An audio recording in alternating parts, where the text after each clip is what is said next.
There comes a moment in every healing journey when you look back, and the memories don't sting the way they used to. Not because they've vanished, but because you've grown beyond the version of yourself who lived them.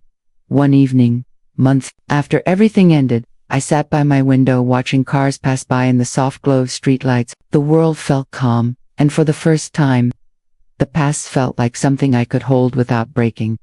I opened my old journal, the one I wrote in back when I still believed Liam's excuses, still doubted my instincts, still shrank myself to keep him comfortable. The entries hurt to read, but not in the way heartbreak hurts. It was the kind of pain you feel when you witnessed your old self suffering silently, not knowing how strong she really was. I ran my fingers across the pages and whispered, "You deserved better. And you finally chose better." That was the truth. That was the transformation. That was the closure. The story no longer belonged to him. It belonged to me, the woman who survived it, learned from it, and rose beyond it. Betrayal changes you. Not instantly, not predictably, not gently, but it leaves behind lessons you carry for the rest of your life. Lessons that shape who you become long after the person who hurt you is gone. Here are the truths I learned. All those nights I felt something was wrong. I wasn't being dramatic. I wasn't insecure. I wasn't overreacting. I was sensing a truth my heart recognized long before my mind was ready to accept it. Intuition isn't fear. Intuition is wisdom, and ignoring it only delays the hurt. It never prevents it. Real love doesn't demand your silence. It doesn't punish your honesty. It doesn't ask you to shrink, dim, or disappear. If you have to abandon parts of yourself just to keep someone else happy, that isn't love. That's survival. And you deserve more than survival. For a long time I asked myself, what was wrong with me? Why wasn't I enough? Why did he choose someone else? But betrayal isn't about being unworthy. It's about the betrayer's inability to value anything real. His choices weren't about my shortcomings. They were about his doubt. And once I understood that, I stopped taking responsibility for wounds I didn't cause. I didn't scream. I didn't fight. I didn't try to humiliate him. I let the truth speak. Quiet revenge, the kind rooted in clarity, rather than chaos, has a weight that echoing anger never will. It doesn't destroy the other person. It destroys their illusion of control. Not exposing him, not confronting him, not walking away dramatically. The greatest victory was waking up one day and realizing he no longer had the power to hurt me, that I could move on without bitterness, that I could trust myself again, that I could love again, someday, without fear. Healing was the ending he never predicted. If someone asked me today what happened between us, I wouldn't tell them a story about heartbreak. I'd tell them a story about growth. I'd tell them about the girl who lost herself trying to please a man who thrived on half, and about the woman she became when she finally chose honesty over illusion. Liam was a chapter, a painful one, a necessary one, but just a chapter, and every chapter must end before the next one can begin.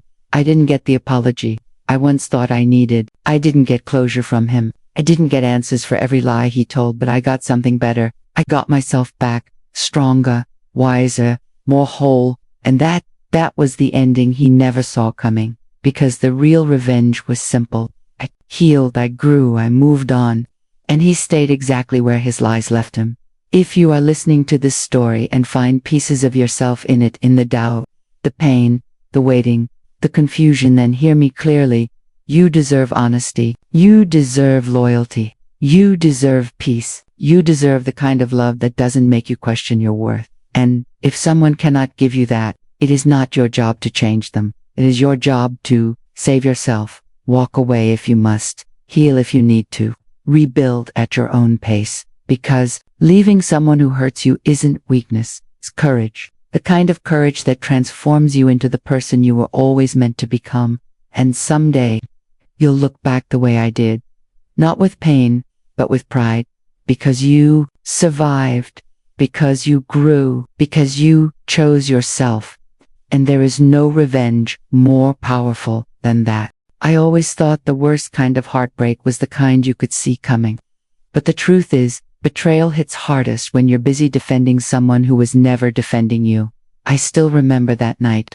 The night my world cracked open. It was raining. the kind that taps against your windows like impatient fingers. I was sitting on the couch, wrapped in a blanket, waiting for Liam to come home. He had sent me a quick text an hour before, running late. Don't wait. Up, but I always waited. That was who I was back then, the girl who believed love was measured by how much pain you could tolerate. The clock hit midnight, then 12:30, then 1 a.m. still nothing. I told myself it was work. His job had long hours. He had deadlines, clients, the usual excuses I recited like a script to keep myself from thinking the one thing I couldn't bear to imagine, but maybe he wasn't coming home to me. The house was quiet, too quiet. The kind of silence that makes you aware of every sound your own heartbeat makes. I turned on the TV just to break the emptiness, but nothing settled the unease that sat heavy in my stomach. Then my phone buzzed. I picked it up quickly, expecting another rushed apology from Liam. It wasn't from him. It was a message request, on social media, from someone I didn't know, a woman. Her message was short, 5 words that punched the air out of my chest. You deserve to know the truth. I just stared at the screen, confused, blinking, wondering if this was some random scam. But then another message came in, followed by a photo. And the moment I saw it, my hands went cold. It was Liam, my Liam, at a restaurant I'd never seen before, sitting across from a woman I had seen before, Kara, his co-worker, the one he swore was just a friend, the one he said I had no reason to feel insecure about. But it wasn't the photo that broke me. It was the caption she included. They've been together for months.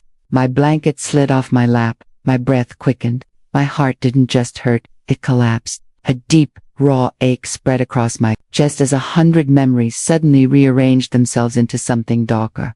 Every late night, every canceled date, every time he said, I'm tired, maybe tomorrow. Every time he smiled at his phone and turned it away from me.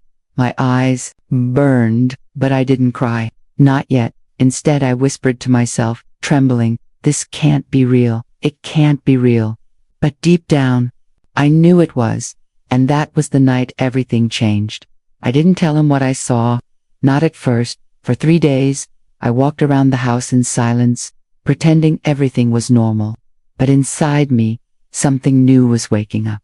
Something cold and sharp and painfully clear.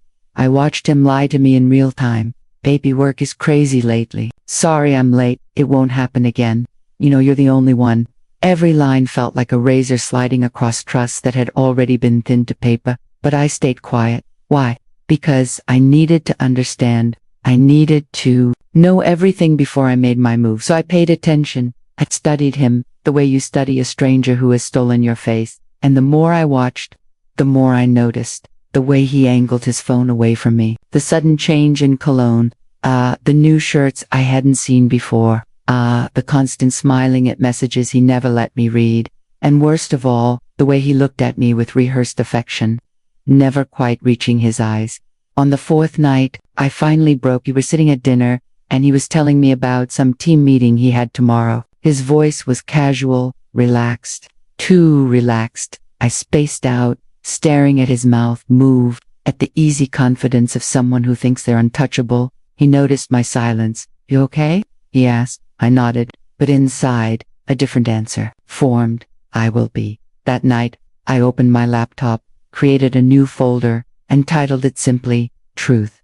Screenshots, photos, dates, times, every tiny detail. Not because I wanted to hurt him, but because I wanted to make sure, when the moment finally came, there would be no escape, no twisting the story, no pretending that I was overreacting. Would gather everything, and then I would expose him so cleanly, so quietly, that he wouldn't see it coming until it was already done. But I still needed one thing. Proof I could use, not whispers. Not screenshots from strangers.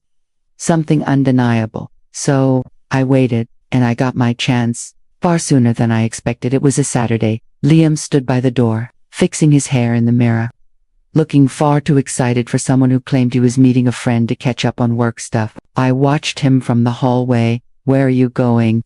I asked softly. He didn't even look at me. Just out. Nothing big. I won't be long. Right. Have fun, I said. smiling gently, the calm before a storm he didn't know he'd already walked into. He left, and I followed, not closely, just enough to keep him in sight. My heart pounded the entire time, but I kept my breath steady. This wasn't just about catching him. This was about reclaiming myself. He drove across town to a small cafe, the same one from the photo the woman sent me, and when I saw her walk in, I didn't crumble. I didn't fall apart. Instead, something inside me became steel. They sat together, laughing, leaning in close, touching each other like they belonged together. And Liam, the man who told me he was too stressed for anything romantic lately, looked relaxed, happy, energized. Seeing them together didn't break me, it clarified me. I recorded everything from the parking lot, clean shots, clear audio, no confrontation, no chaos, just the truth. And the truth is powerful, more powerful than heartbreak, more powerful than lies, more powerful than the man sitting inside that cafe thinking he would get away with everything. When I drove home, I didn't cry. Instead, I whispered something that surprised even me. It's time. The beginning of my plan, the plan that would expose him in a way he'd never forget, was already unfolding. When I got home, the house felt different. Not because anything had changed, but because I had, for the first time in months, maybe years, I wasn't walking on eggshells. I wasn't second-guessing myself. I wasn't shrinking just to keep the peace. Instead, I felt strangely steady, calm, focused. Liam came home 2 hours later. I was sitting on the couch, pretending to watch a show, the soft glow of the TV flickering across the room. He walked in, with that same breathy laugh he always carried after meeting her, like he had just enjoyed something warm and secret. "Hey," he said casually, dropping his keys on the table. "How was your night?" I studied him for a heartbeat. "It was good," I answered, smiling, lightly, quiet. He nodded without really listening, already grabbing his phone again. Always that phone. Always the universe he shared with someone else. But I didn't flinch, I didn't break, I didn't explode. Instead, I watched him the way a detective watches a suspect who doesn't know the investigation has already begun. "Did you eat?" he asked, not looking up. "No," I replied. "Wasn't hungry." "You've been skipping meals a lot," he said. "Bonnie," I thought. He noticed my eating habits, but not the cracks in our relationship wide enough to fall through. "Tired," I answered softly. He nodded again and went upstairs, humming under his breath. But halfway up the stairs, he paused. "You're okay, right?" he asked, finally glancing back at me. I held his gaze. Oh, how well he could act when he needed to. "I'm okay," I said. And the shocking part was, it wasn't a lie, because the woman who was falling apart was gone. Someone else had taken her place. Someone who was tired of being deceived. Someone who wasn't going to let this story end in the usual heartbreak narrative. Not this time. 3 days passed. I kept gathering evidence quietly, carefully, strategically. His messages, his locations, his excuses, every lie fell into a folder labeled truth. And with every new file, I felt lighter, as if documenting his betrayal lifted it off my shoulders and placed it onto his dot. But then came the night that ripped away every last thread of denial. It was Thursday. Liam had been working late all week. He slipped into the house after midnight, smelling faintly of a woman's perfume, not mine, and humming a tune I'd never heard before. I was lying on the couch pretending to be asleep, but the moment he tiptoed by, something inside me cracked. Not in a dramatic, loud way, not with screaming or accusations. It was a quiet crack. The kind that comes when you realize the person you loved didn't just betray you. They abandoned you long before you ever knew. He whispered, almost under his breath, "You're too good to me." He didn't think I heard, but I did. Every syllable. Too good to deserve honesty. Too good to deserve real love. Too good to tell the truth to. It was almost funny how he said it with pride in his voice, like being deceptive somehow made him noble. That was the moment, the exact second, when sadness inside me turned into something sharper. Not anger. Clarity. True betrayal isn't a single moment. It's a series of tiny cracks that finally give way under the weight of the truth. So, while he slept upstairs, I walked through the house, every room, every corner, remembering the life I thought we were building. And then I walked to my laptop. I opened the folder. I added the newest files, and then I whispered the words that marked the real beginning of my revenge. He thinks he's untouchable. Let's change that. Asterisk, asterisk 6. The shift when love turns into strategized by morning. Liam was cheerful. He made coffee, kissed my forehead, and talked about weekend plans. As if our world wasn't crumbling beneath us. Maybe we can go hiking, he said. We haven't done that in a while. I nodded, playing along. My voice sounded calm, almost sweet, but inside, my mind was working with precision. Every word he said became another thread in the web. I was spinning.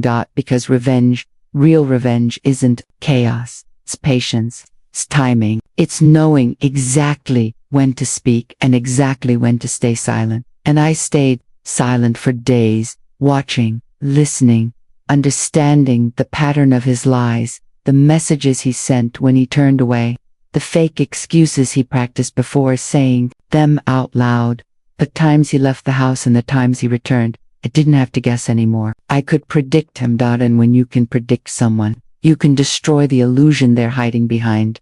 The more evidence I gathered, the more my plan sharpened. But first, there was someone I needed to talk to. The woman who messaged me. Emma. I reached out cautiously, unsure of what to expect. She responded in minutes. I'm glad you messaged. She wrote, I didn't want to hurt you. I just couldn't watch him lie anymore. We agreed to meet at a small cafe neutral ground, quiet, safe. When I walked in, she stood quickly, her expression apologetic. You must be Maya, she said gently. I nodded. My voice almost didn't work. Thank you for reaching out, I whispered. We sat, and for the first time in weeks I felt like I wasn't drowning alone. Emma took a slow breath. I'm not here out of spite, she said quietly. I didn't know he was with you, he told her. My heart stopped.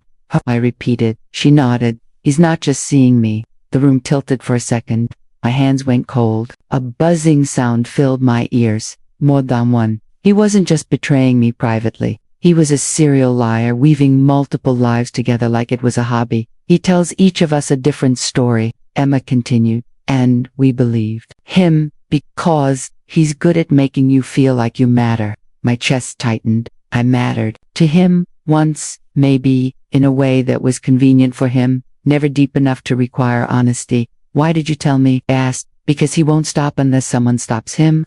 A strange calm washed over me, not relief, not peace, determination, because she was right. Men like Liam don't change.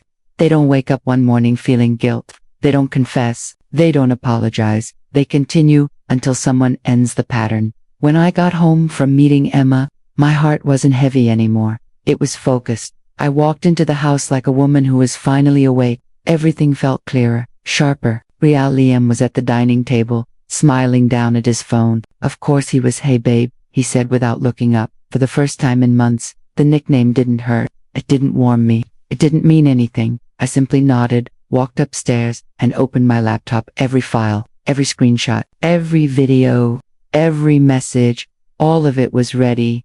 The truth wasn't just mine anymore. It was organized, undeniable, and more powerful than any lie he had ever told. And that was the day I decided, I will not confront him. I will expose him. Publicly, clearly, calmly, in a way he cannot twist, escape, or charm his way out of. Liam thought he was in control, but he had no idea. The woman he betrayed was about to write the final chapter of this story, and he wasn't going to like the ending.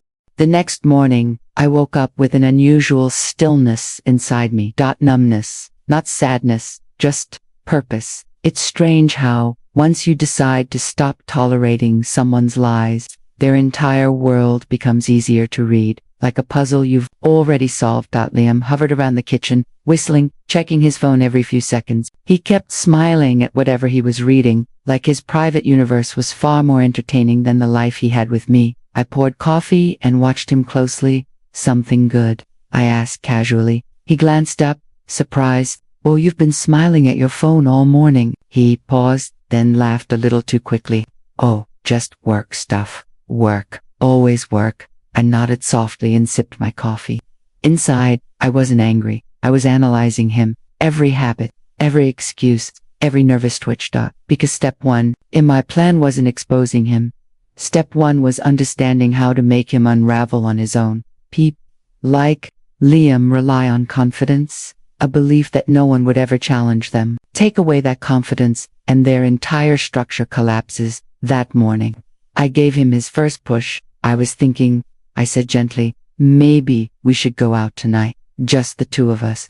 His smile froze, his eyes flickered. Tonight, I don't know if I can. I have things to finish. I set down my mug and tilted my head slightly. Oh, that's okay. I already knew you'd say that. He blinked. What does that mean? I smiled kindly. Nothing, just a feeling. A simple sentence, vague, harmless, but I saw it land in his mind like a seed of doubt. He stared at me for a second too long, then looked down at his phone again. But this time, he didn't smile. The first crack had appeared. By that afternoon, I had already made contact with the second woman. Sarah Dodimo warned me there were others, but hearing it and seeing it are two very different things. Sarah responded quickly when I wrote to her, "Are you Liam's girlfriend?" She asked immediately. I stared at those words. For years, I thought I was his girlfriend, his partner, his future. Not anymore. I typed back. We arranged a call. Her voice trembled when she spoke. He told me he was single. He said you were just a friend from college who needed help after a breakup. I closed my eyes. How neatly he had rewritten my existence. How long have you been seeing him? I asked. A little over 4 months. 4 months. I felt something inside me go quiet, that deep, heavy quiet that comes right before a transformation. Why did you agree to talk? I asked her softly. She hesitated, then whispered, because I've had doubts. And you look like someone who finally has answers. And she was right. I had answers. I had proof. I had clarity. But the most important thing I gained from speaking with Sarah wasn't information. It was unity. He manipulated us separately, but together, we were stronger than any lie he'd ever told. Before we ended the call, she said something that stayed with me. Thank you for giving me the courage to leave him. Courage, a word I hadn't used for myself in too long, but I was starting to feel it again, and that was dangerous for him. The next few days were quiet, too quiet. Liam wasn't acting like himself, and I knew exactly why. People who lie for long enough develop a sixth sense, a sense that tells them when someone is watching, even if they can't explain why. He'd glance at me more often, ask more questions, pick at his food up one night. He sat next to me on the couch, restless. You've been different, he said cautiously. I looked at him, genuinely amused. I don't know, he seemed distant, interesting. Distant was his default setting, but now that I wasn't clinging to him, he finally noticed. Oh, I said softly. Well, people change. He swallowed. What does that mean? I smiled faintly. Nothing you need to worry about. But he did worry. Saw the tension in his shoulders. I saw the way he kept checking my expression, like he was trying to decode me. He should have realized then, when a woman stops explaining herself, that's when she becomes truly dangerous. That night, he lingered near me, almost nervously. We okay? Finally asked. I looked him straight in the eyes, not with anger, not with fear, but with the calm of someone who knows exactly how the story ends. We will be, he exhaled in relief.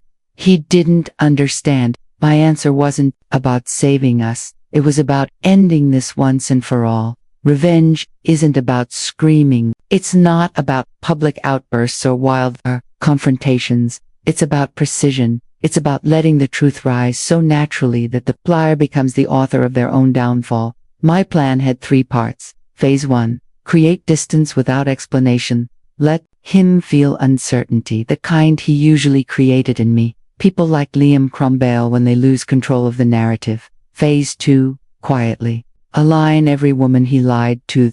The truth is powerful alone, but shared truth, that's unstoppable. I organized our conversations, synced timelines, cross-checked details. Everything lined up perfectly.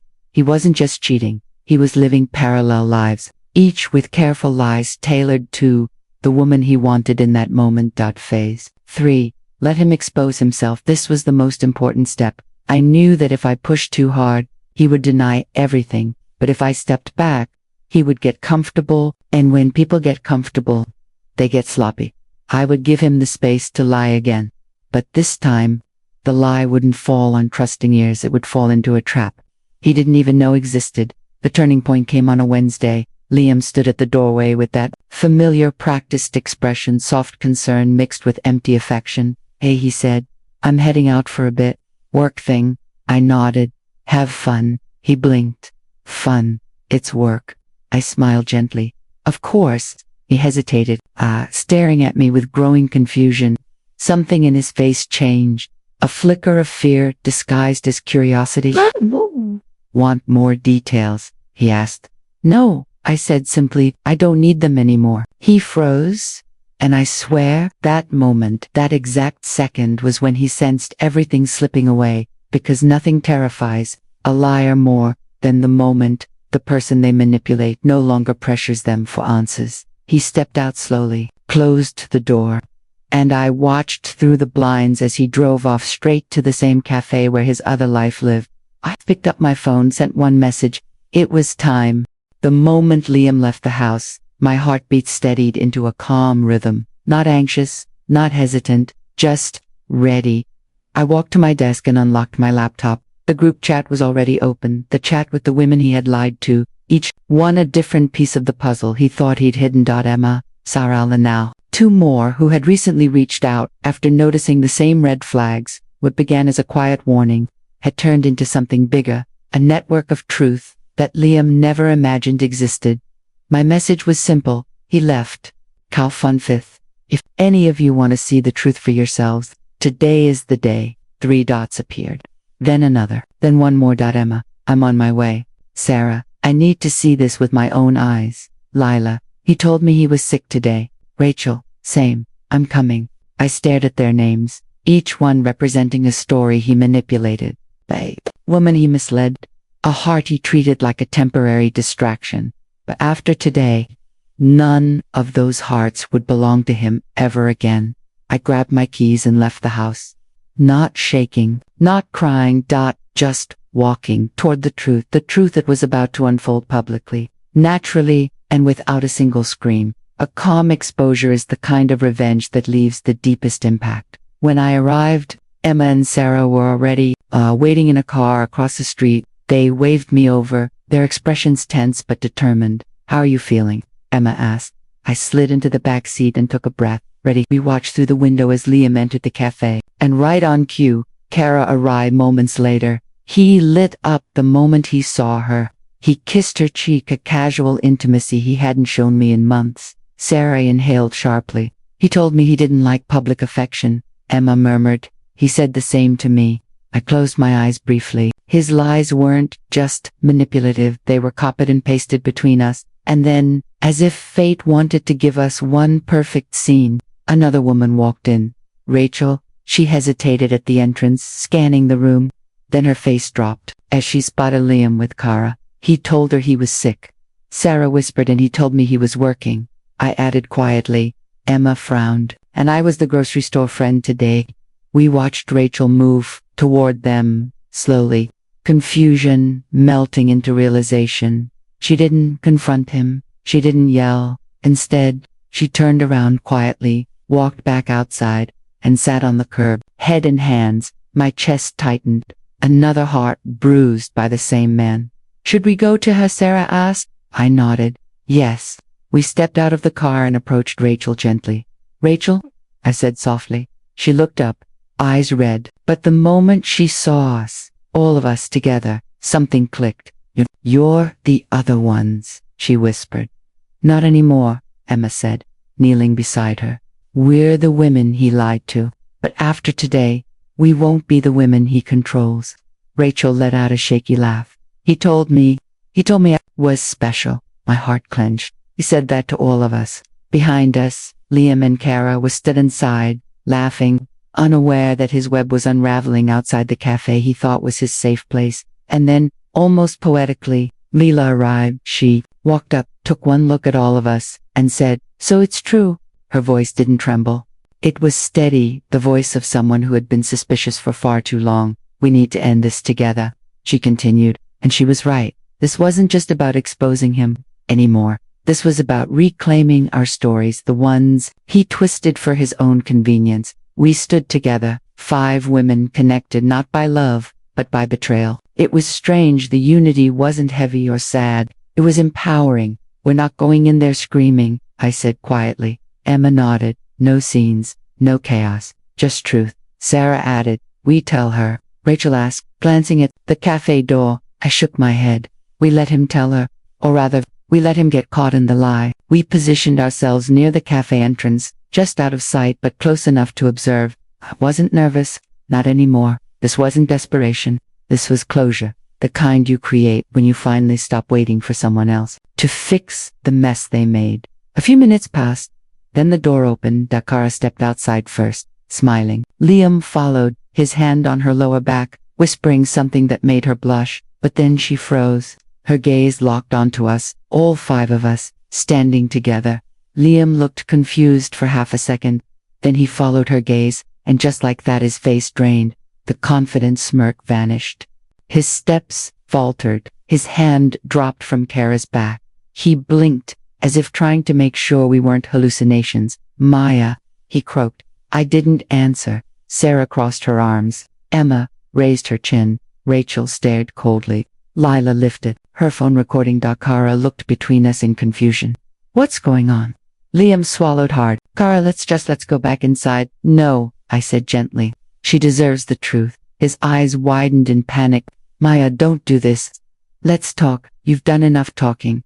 Emma interrupted. You've done enough lying, Sarah added. He turned to Kara, desperation creeping into his voice.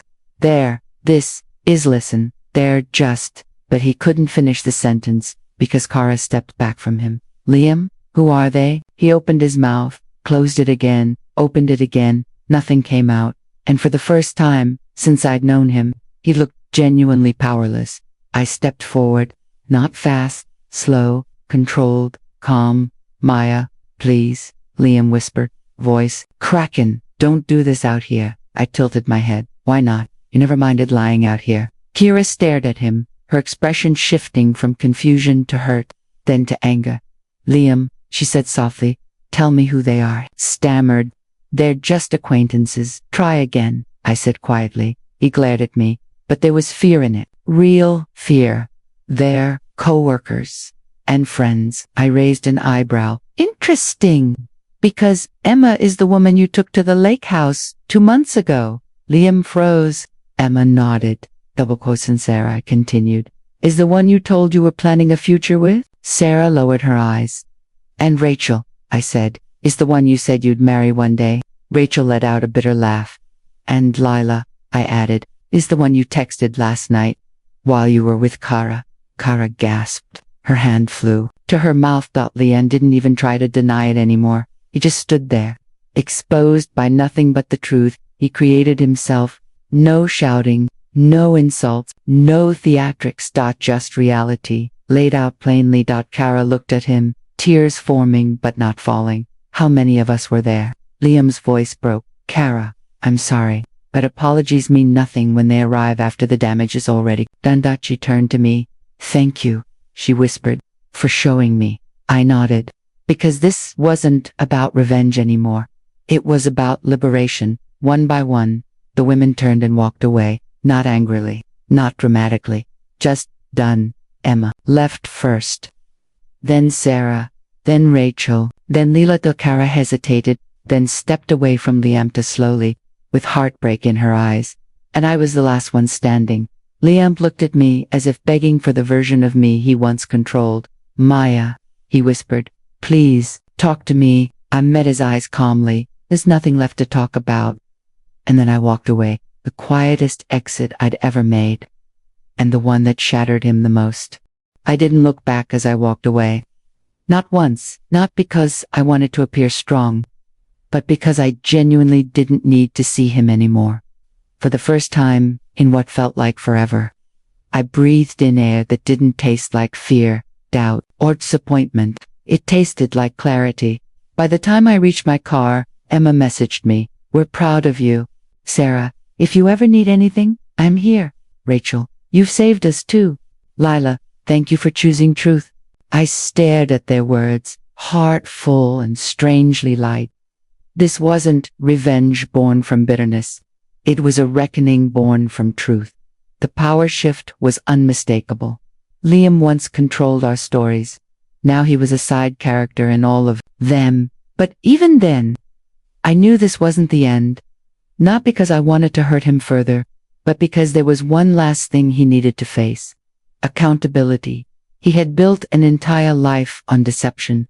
And while exposing him in front of the women he lied to was powerful, there was still one audience left. The people who believed he was honest, reliable, trustworthy, the people he fooled just as deeply as he fooled us. *** 19. The message he never expected. The truth folder finds its purpose that night. I opened my laptop once again. The folder labeled Truth had grown over the weeks. Screenshots, videos, timestamps, voice messages, copied chats. Every piece of evidence was organized neatly, not messy, not emotional, just factual. This wasn't about revenge anymore. This was about giving myself closure through truth. I stared at the files, then clicked on a new document. At the top, I wrote, "To the person you pretend to be," and below that, I attached the entire folder. No explanation, no accusations, just truth. I sent it to him, not through text, not through email, through a shared drive link, the same one he used for work, the one he checked daily, a perfect place for truth to wait quietly, until the moment he least expected it. Once it was delivered, I sat back and closed my laptop. I didn't need to argue with him. I didn't need to hear excuses. I didn't need to witness his panic. I had done my part, calmly, cleanly, without cruelty, without chaos. The truth was in his hands now, and the truth, once revealed, can't be undone. The next morning, Liam came home early, too early. The sun had barely risen when he walked through the door, looking like someone who had just watched their entire world crumble. His hair was a mess. His shirt was wrinkled. His face was pale, eyes red-rimmed like he hadn't slept at all. "Maya," he said, voice cracking, "we need to talk." I didn't move from my spot on the couch. "Okay," I said calmly. "Talk?" He swallowed hard, hands shaking slightly. "You sent me that folder?" "Yes." "And you recorded everything?" "No," I said gently. "You created everything. I simply saved it." His breath hitched. "Maya, you don't understand. I never meant Liam," I said softly. "You meant every choice you made. You just never meant to get caught." He opened his mouth, but no sound came out. He sank into the nearest chair, burying his face in his hands. "I'm sorry," he whispered. "I'm so sorry." I nodded slowly. "I'm not here for apologies." He looked up, desperate. "Then what are you here for?" I met his eyes with calm clarity. "To close this chapter." A shudder ran through him. "Maya, please, don't leave like this." "I already left," I said quietly. "The moment you chose someone else over honesty." He stared at me like he was seeing me for the first time. The strength, the stillness, the steady resolve he never imagined I was capable of. And in that moment, I saw the fear he once made me feel. Except this time, it wasn't mine. It belonged entirely to him. He stood suddenly, pacing. "I can change," he insisted. "I can fix this. I'll prove it to you." "I'll do anything, Liam," I said softly. "Sit down." He froze. Not because I raised my voice. "I didn't have to," he said. "There's nothing to fix," I said gently. "We're not broken, we're done." His eyes widened, panic flooding his expression. No, please, don't end us. Don't throw away everything." I held his gaze, steadily. "I'm not throwing away anything," I said. "You did that on your own." A long silence stretched between us, the kind that carries the weight of everything unsaid. Finally he whispered, "Is there anything I can do?" I took a breath. "Be honest," I said. "Not for me, for yourself, for the people you hurt, for the life you keep ruining." He shook his head helplessly. "I don't know how." And there it was, the truth behind all the lies. He wasn't addicted to love. He was addicted to validation, to control, to attention. "You'll learn," I said softly. "But not with me." He sank back into the chair, defeated. "Maya, I never thought you'd walk away." I nodded. That's the problem. And, with that, I stood, picked up my bag, walked to the door. He didn't try to stop me. Maybe he knew he couldn't. Maybe he knew the version of me who tolerated pain was gone. Maybe he realized that losing a good woman silently hurts more than any argument ever could. I opened the door, feeling sunlight on my face. "Goodbye, Liam," I said. He closed his eyes, and I walked out light, steady, free. When I stepped outside, the world looked different, not brighter, not happier, just mine again. The weight I carried for so long was gone, not because someone lifted it off me, but because I finally put it down. I wasn't naive anymore. I wasn't broken. I wasn't the woman waiting at home for someone who never arrived. I was someone new, someone whole, and the final part of my journey wasn't about him. It was about me, the healing, the growth, the life I would rebuild without the shadow of his lies, and, without planning it, that would become the last and most unexpected twist of all. The next morning, sunlight streamed through my curtains in a way it hadn't in months. Not because the sun was different, but because I was, for the first time in a long while, I woke up without checking my phone in fear, without listening for footsteps that came home too late, without wondering which version of reality Liam was choosing to live in that day. The silence in my house didn't feel empty anymore. It felt peaceful. I made coffee slowly, taking my time with every movement. The ritual was grounding proof that life goes on, even after betrayal tries to stop you from breathing. As the warm mug sat between my hands, I realized something profound. I didn't miss him. I missed who I thought he was. And those two were never the same person. It was a strange kind of freedom, the kind that comes when the truth sets you free in the very moment it breaks your heart. I walked into the living room, looked around at the space we once shared, and smiled softly. This wasn't our home anymore. It was mine. The next few days were dedicated to healing, not the dramatic, movie-style healing, but the quiet, honest kind. I changed the sheets. I opened windows. I played music I hadn't listened to in months. Music he said wasn't his style. I lit candles he claimed gave him headaches. Every little change felt like reclaiming a piece of myself. I found old hobbies I'd abandoned while trying to mold myself into the woman he wanted me to be. Hobbies like painting, journaling, going for long walks without explaining where I was. Slowly, I rediscovered the version of me that existed long before I let someone else define my worth. And with each day, each small act of independence, the hurt softened into something else. Call on strength. It didn't erase the betrayal, but it reminded me that betrayal didn't get the final say. I did.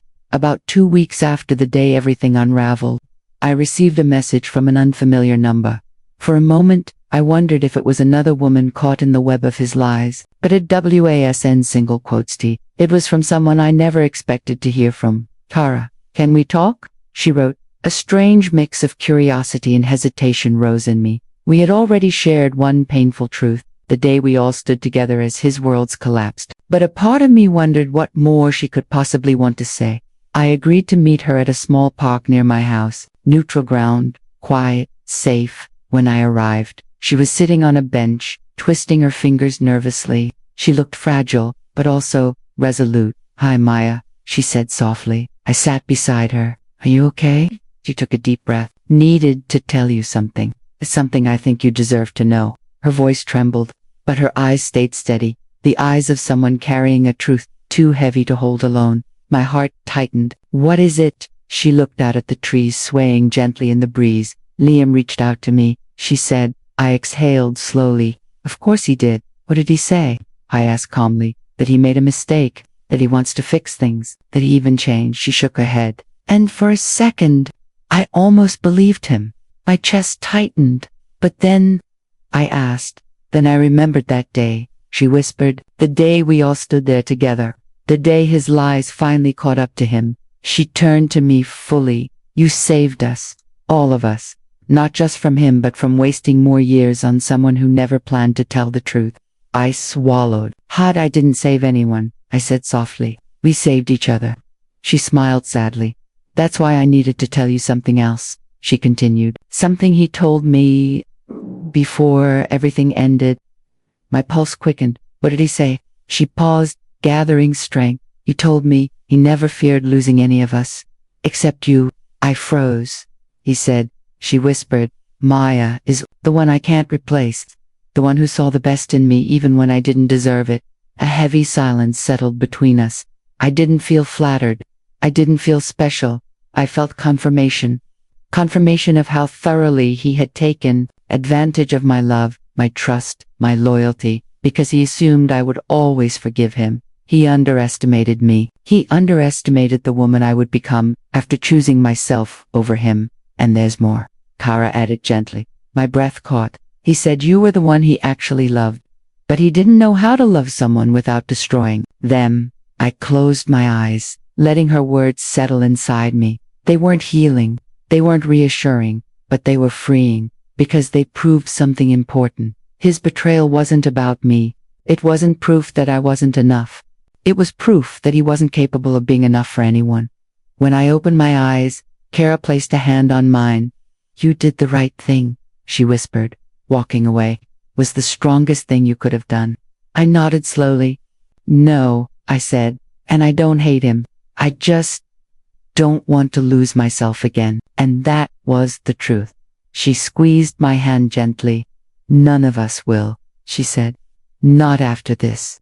After Kara left, I sat on the park bench alone.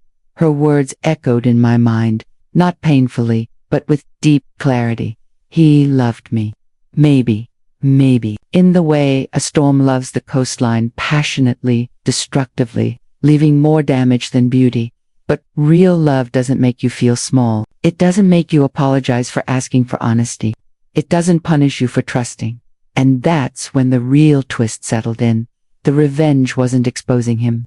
The revenge was becoming the woman he could never break again.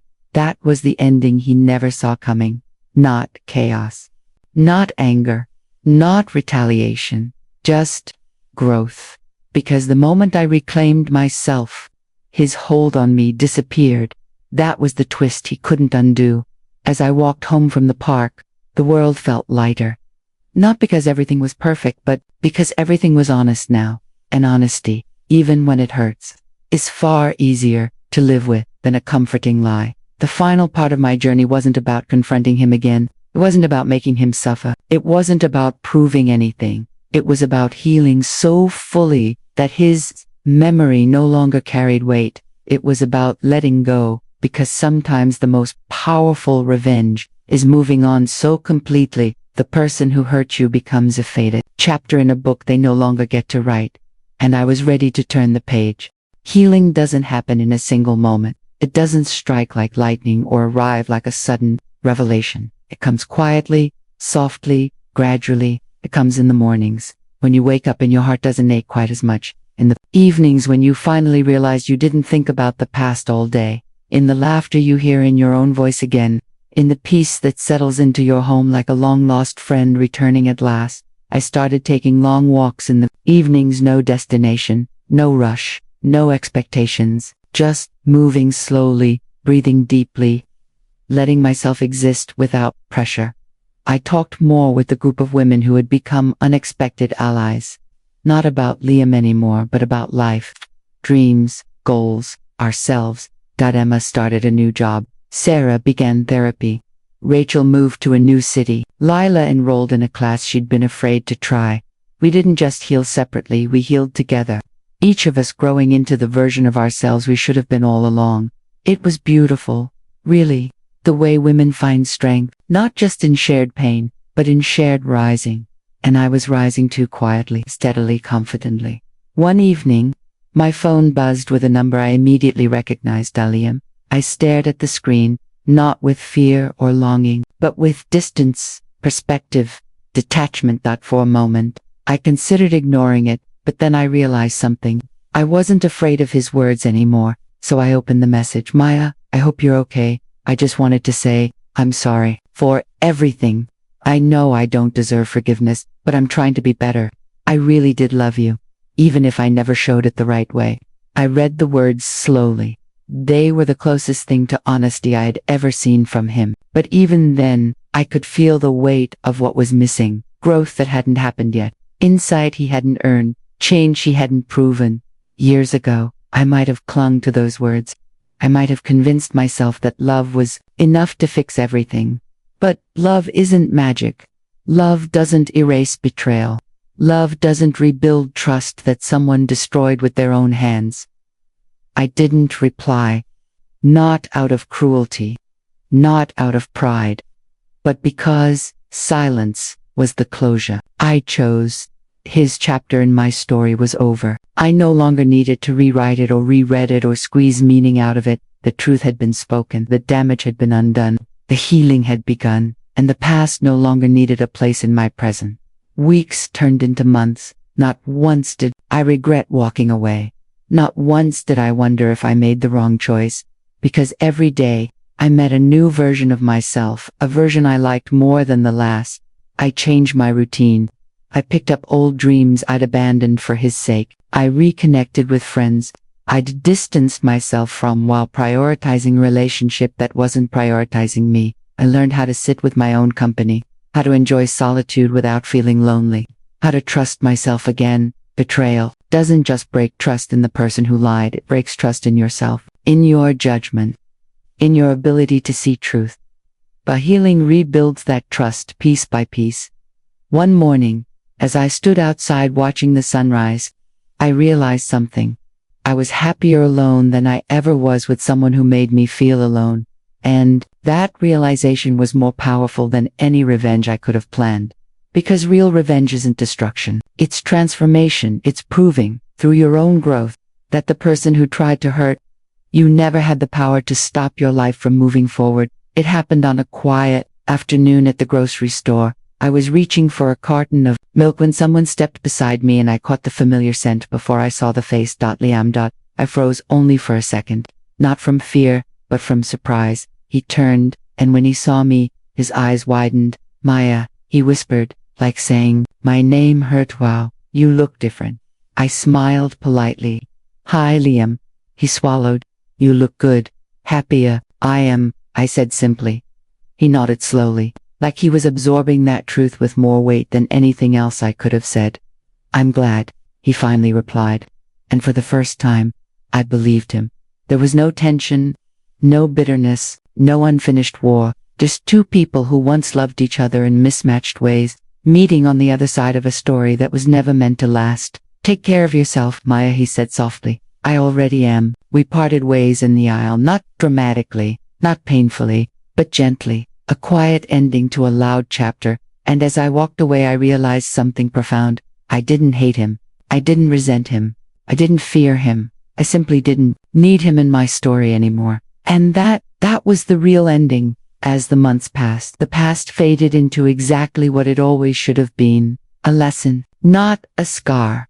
A reminder, not a burden. And eventually, I understood the deeper truth behind everything that happened. Revenge wasn't the point. Exposing him wasn't the victory. Leaving him wasn't the climax. The real win was reclaiming myself. My worth, my peace, my voice. The story didn't end when he was exposed. It ended when I realized that betrayal isn't proof that you're unlovable. It's proof that the person who hurt you never knew how to love in the first place. And healing is learning that you deserve better and walking confidently toward it.